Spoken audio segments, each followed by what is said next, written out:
महाराष्ट्र में 5 दिसंबर को शपथ ग्रहण समारोह होगा। शाम 5 बजे मुंबई के आजाद मैदान में भव्य शपथ ग्रहण समारोह होगा।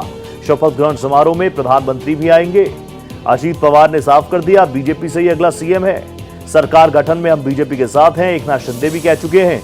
महाराष्ट्र विधानसभा चुनाव का रिजल्ट आए हुए हफ्ता हो चुका है। बीजेपी, शिवसेना और एनसीपी गुट यानी महायुति ने 288 में से 230 सीटें जीती है। अब तक सीएम फेस पर सस्पेंस है। इस बीच डिप्टी सीएम अजीत पवार ने कहा कि महाराष्ट्र में सीएम बीजेपी से होगा। यह फैसला दिल्ली में महायुति की बैठक में लिया गया। शिवसेना और एनसीपी के डिप्टी सीएम होंगे, ये फॉर्मूला भी बिल्कुल तय हो चुका है। उन्होंने कहा यह पहली बार नहीं है, सरकार बनने में देरी हुई। कई एग्जाम्पल्स उन्होंने दिए। अब महाराष्ट्र में सरकार कब बनेगी, अभी तक नए सीएम का ऐलान नहीं हुआ। शिंदे के नाराज होने की भी खबरें सामने आई। फिर कहा गया कि हैवी वेट मंत्रालय चाहिए। जो मंत्री पद मिल रहे हैं उसमें बहुत ज्यादा सेटिस्फाई नहीं है। विभागों को लेकर अभी भी खींचतान जारी है। ये ऐसी सोर्सेस के हवाले से खबर है। अभी शपथ की तारीख और जगह बिल्कुल ऑफिशियली नहीं है, लेकिन आप जानते हैं आजाद मैदान में तैयारियां शुरू हो रही हैं और आजाद मैदान में 5 तारीख को शपथ ग्रहण समारोह होगा। 3 और 4 तारीख को, क्योंकि प्रधानमंत्री जी काफी व्यस्त हैं, 5 तारीख को फ्री हैं, 5 तारीख को शपथ ग्रहण समारोह होगा। पूरी तरह मेरी भूमिका स्पष्ट की हुई है। आदरणीय प्रधानमंत्री जी, आदरणीय गृह मंत्री अमित भाई और भारतीय जनता गृह मंत्रालय को लेकर के कोई मांग है क्या आप लोगों की? भारतीय जनता पक्ष के अध्यक्ष नड्डा जी जो मुख्यमंत्री पद के बारे में तय करेंगे उसको मेरा पूरा समर्थन मैंने ऑलरेडी दे दिया है। भैया उनकी कल मीटिंग है ना, विधानमंडल पक्ष की उनकी मीटिंग है, उसमें तय हो जाएगा। क्यों चिंता करते हो? 5 तारीख तो हुई है, तो आप चिंता मत करो, सब बराबर हो जाएगा। सरकार गठन को लेकर एक बड़ी खबर भी है। गृह विभाग को लेकर महायुति में पेच फंसा हुआ है। गृह विभाग को लेकर एकनाथ शिंदे अड़े हुए हैं। शिंदे की 12 मंत्री पद की डिमांड है और गृह मंत्रालय जो है आप समझते हैं इंपॉर्टेंट मंत्रालय है। एक हो गया गृह, एक हो गया फाइनेंस, तो अलग अलग मंत्रालय। और देखिए महाराष्ट्र जिसको आर्थिक नगरी कहते हैं, तो वहां पर अगर आपको हैवीवेट मंत्रालय मिले तो आप समझ सकते हैं। गृह विभाग को लेकर एकनाथ शिंदे साहब अड़े हुए हैं, उनकी पार्टी अड़ी हुई है। 12 मंत्री पद की डिमांड है। कहा जा रहा है धीरे धीरे सेटिस्फाई करने का प्रयास किया जा रहा है। और एकनाथ शिंदे भी ये क्लियर कर चुके हैं कि जो भी महाराष्ट्र के लिए दिल्ली से फैसला आएगा वो सर आंखों पर होगा, क्योंकि प्रधानमंत्री नरेंद्र मोदी, बीजेपी का आलाकमान बहुत शानदार रहा है महाराष्ट्र के लिए। जब वो चीफ मिनिस्टर रहे तो शानदार तरीके से उनको बैकअप दिया और उनके फैसलों में उनको मजबूती प्रदान की। इसके लिए एकनाथ शिंदे गौरवान्वित भी महसूस करते हैं। ये सब उन्हीं के शब्द हैं। अभी सरकार कब बनेगी, शपथ की तारीख और जगह तय हो गई है। नए सीएम के नाम का ऐलान हुआ नहीं है, ये आप सबको पता है। शिंदे के नाराज होने की भी खबरें हैं और इसीलिए उनको थोड़ा सेटिस्फाई करने का प्रयास किया जा रहा है। मंत्री पद जो ऑफर हो रहे हैं वो उस पर सहमत नहीं है। विभागों को लेकर अभी भी खींचतान का दौर जारी है। 12 मंत्री जा रहे हैं। अभी कुछ मंत्रालय ऐसे हैं जिसको लेकर पेच फंसा हुआ है।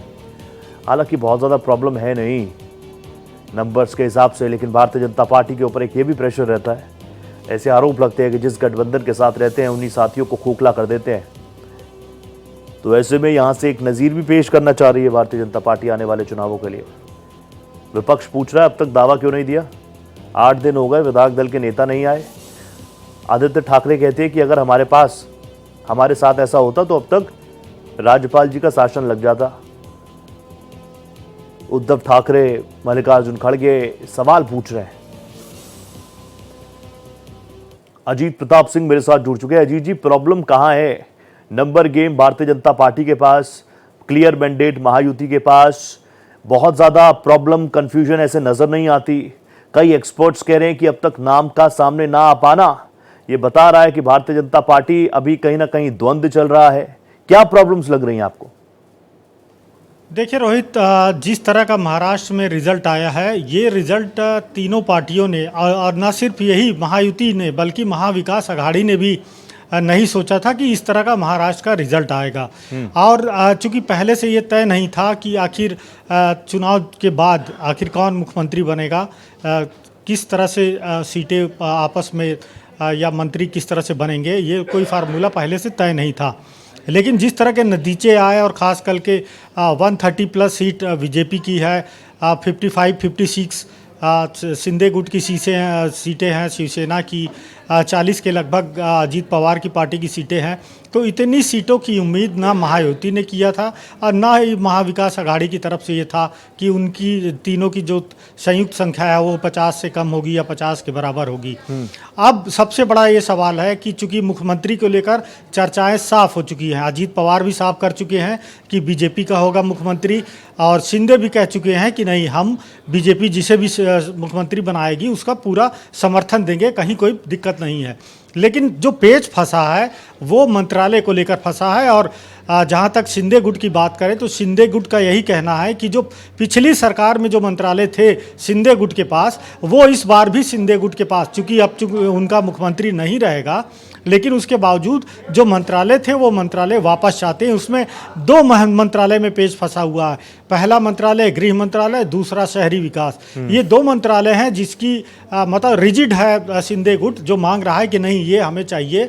लेकिन बीजेपी ना गृह मंत्रालय देना चाह रही है शिंदे गुट को और ना शहरी विकास देना चाह रही है, और यही पेच फंसा हुआ है। और कल एक आखिरी मीटिंग होनी है सभी 3 पार्टियों को लेकर मुंबई में, और शायद उसमें ये हल निकल सकता है। और जहाँ तक बात करें तो 5 तारीख का वक्त जो है तय किया जा चुका है, जिस दिन मुकर्रर किया गया है, यानी बिल्कुल सारी तैयारियां पूरी हैं, घोड़ी भी बिल्कुल खड़ी है, लेकिन दूल्हा कौन है, सहबाला कौन है, बस उसी का इंतजार है।